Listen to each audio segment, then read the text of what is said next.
ليوم الفصل وما أدراك ما يوم الفصل ويل يومئذ للمكذبين ألم نهلك الأولين ثم نتبعهم الآخرين كذلك نفعل بالمجرمين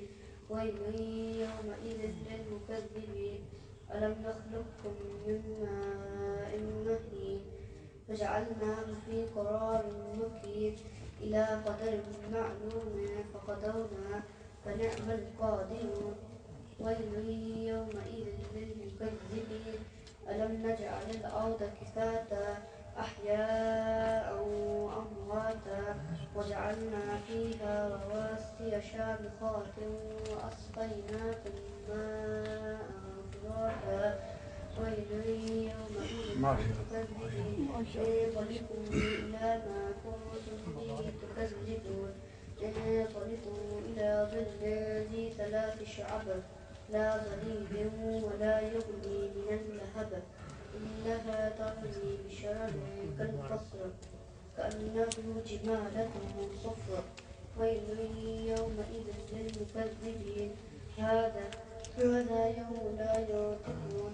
ولا يؤذن لهم فيعتذرون ويل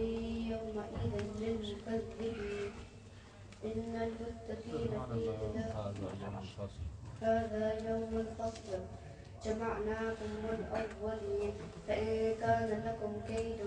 فكيدون ويل يومئذ للمكذبين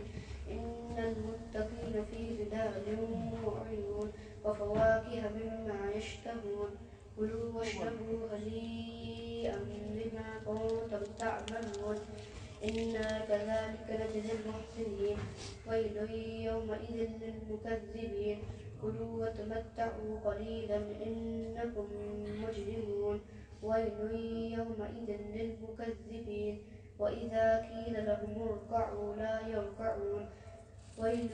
يومئذ للمكذبين فبأي حديث بعده يؤمنون صدق الله مولانا العظيم. ما شاء الله ما شاء الله.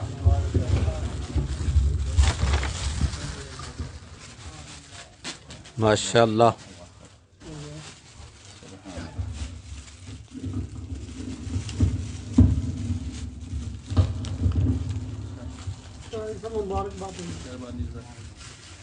हम सब की तरफ से बहुत बहुत मुबारक हो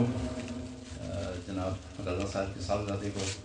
और हम दुआ करते हैं कि जितने भी बच्चे यहाँ पर तालीम माशाअल्लाह कर रहे हैं अल्लाह ताला उन बहुत बहुत मुबारक हो अपनी मंजिल पर जल्दी से पहुँचाए और उनको बरक़ात नसीब फरमाए आमीन। और इनके दम कदम से अल्लाह ताला इस्लाम के झंडे को हमेशा हमेशा के लिए बुलंद रखे। आमीन आमीन। बहुत बहुत मुबारक हो बेकारी साहब।